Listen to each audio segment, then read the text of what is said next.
그동안 오피스텔이나 빌라 얻어서 위홈, 실증 특례로 에어비앤비 내국인 예약받아 꿀 빨던 시대, 이제 완전히 끝났습니다. 정부가 제도를 뜯어고치면서 앞으로 시장은 피비린내 나는 양극화가 시작됩니다.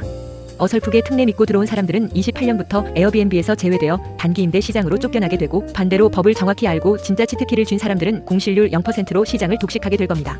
2026년 현재 숙박시장의 판도를 완전히 뒤흔들 메가톤급 변화와 그 속에서 수천만 원을 벌어들일 합법 매물 선점 전략을 지금 바로 공개합니다. 요즘 도심 속 에어비앤비 창업을 준비하면서 위홈 실증 특례 받으면 내국인도 합법이라던데요. 하시는 분들 정말 많습니다. 결론부터 말씀드릴게요. 그 정보 지금 당장 머릿속에서 지우셔야 합니다. 제도가 완전히 바뀌었습니다. 원래 대한민국 도심에서 합법적으로 에어비앤비를 하려면 구청에서 외국인 관광도시민 박업, 줄여서 외도민업 지정증을 받아야 합니다. 하지만 이건 이름 그대로 외국인만 받아야 한다는 치명적인 한계가 있었죠. 그래서 정부가 지난 몇 년간 국내 플랫폼인 위홈 등을 통해 사업자 등록이 없는 일반 주택도 내국인을 받을 수 있게 실증 특례라는 우회로를 열어줬던 겁니다. 그런데 최근 정부가 위홈을 공식 임시허가 기업으로 승격시키면서 이 우회로를 칼같이 단속하고 나섰습니다. 핵심 요점은 딱 하나입니다. 사업자 없이 꼼수로 내국인을 받던 비외도민업 실증 특례는 시한부 선고를 받았다는 겁니다.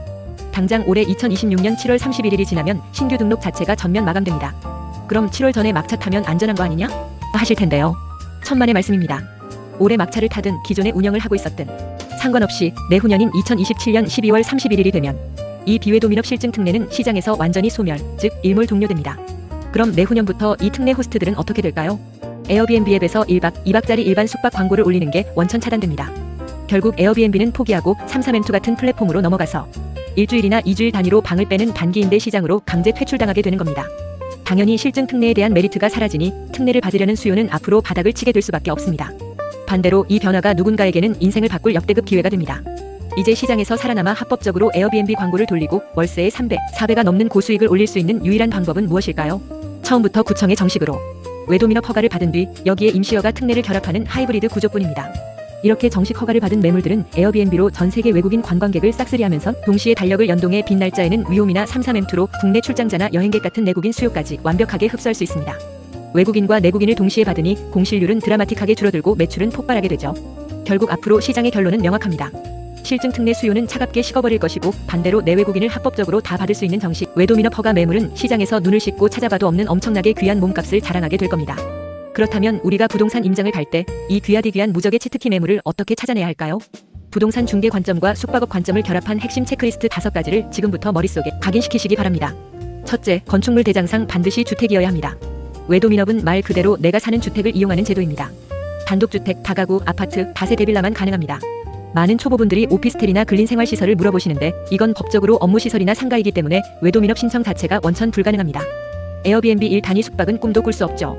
주택으로 분류되지 않는 오피스텔 같은 매물은 에어비앤비가 아니라 33M2 같은 단기 임대 플랫폼을 통해 주 단위 쇼폼 임대차로 돌려야지. 에어비앤비로 대박을 치고 싶다면 무조건 건축물 대장상 주택만 보셔야 합니다. 둘째, 호스트의 실거주 의무가 가능한지 확인해야 합니다. 외도민업은 호스트가 해당 주택에 실제로 전입신고를 하고 살면서 남는 방을 내어주는 게 대전제입니다. 따라서 내가 실제로 전입을 할 수 있는 상황인지, 그리고 게스트와 공간을 완벽히 분리해 프라이버시를 지켜줄 수 있는 투룸 이상의 구조인지를 반드시 따져봐야 합니다. 여기까지는 아주 기초적인 서류 확인입니다. 하지만 진짜 고수들이 임장 가서 목숨 걸고 확인하는 세 번째와 네 번째 기준을 모르면 수천만 원 들여 인테리어 다 해놓고 구청 실사에서 탈락해 장사 한번 못 해보고 망하는 수가 있습니다. 계속 집중해주세요. 셋째, 공동주택 동의서라는 통곡의 벽을 넘어야 합니다. 아파트나 빌라 같은 공동주택은 외도민업을 신청할 때 해당 동 주민들의 동의서가 필수입니다. 이웃 중 단 한 명이라도 결사 반대를 외치면 구청에서 지정증을 절대 안 내줍니다. 이 허들을 가장 쉽게 넘는 방법은 무엇일까요? 주민동의 자체가 필요 없는 단독주택이나 건물 전체를 통으로 내가 쓰는 다가구 주택을 매입하거나 임차하는 겁니다. 만약 현실적인 타협안으로 빌라를 구한다면 무조건 1층 매물을 고르셔야 합니다. 그래야 아랫집 층간소음 민원을 원천 차단할 수 있어서 주민 동의서를 받기에 10배는 훨씬 유리해집니다. 넷째, 위반 건축물 여부와 소방 안전 기준입니다. 허가 과정에서 구청 담당자와 소방관이 직접 현장 실사를 나옵니다. 객실마다 단독 경보형 감지기, 소화기 비치, 비상구와 완강기 시설이 완벽해야 하죠. 특히 오래된 단독주택이나 다가구의 경우 주차장을 방으로 개조했거나 베란다를 불법 확장해서 위반 건축물로 등재된 경우가 허다합니다. 서류상 위반 건축물 딱지가 붙어있으면 소방 검사를 받기도 전에 구청 서류 심사에서 빛의 속도로 탈락하니까 건축물 대장을 떼어볼 때 반드시 우측 상단에 노란색 표시가 없는지 확인하셔야 합니다. 다섯째, 입지적 가치와 타겟의 명확성입니다. 법적 조건을 다 맞췄어도 손님이 안 오면 망하는 건 똑같습니다.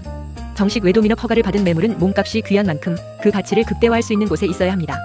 외국인 관광객이 캐리어를 끌고 오기 편한 초역세권 중심지이거나 위홈을 통해 내국인 비즈니스 수요를 흡수할 수 있는 대형 병원, 대기업 인근이 가장 안정적입니다. 시장의 룰이 바뀐다는 건 준비되지 않은 대다수에게는 재앙이지만 룰을 정확히 이해한 우리 같은 사람들에게는 합법적으로 경쟁자들을 다 다이시키고 시장을 독점할 수 있는 최고의 기회입니다. 실증 특례가 끝나고 단기인대로 쫓겨나는 수많은 매물 사이에서 내외국인을 다 받으며 공실률 0%를 기록할 진짜 알짜배기 주택을 선점하시기 바랍니다. 여러분이 보시기에 앞으로 어떤 지역의 주택 매물이 가장 귀해질 것 같으신가요? 혹은 임장을 준비하면서 이 매물이 허가가 날지 안 날지 가장 헷갈렸던 경험이 있다면 아래 댓글로 남겨주세요.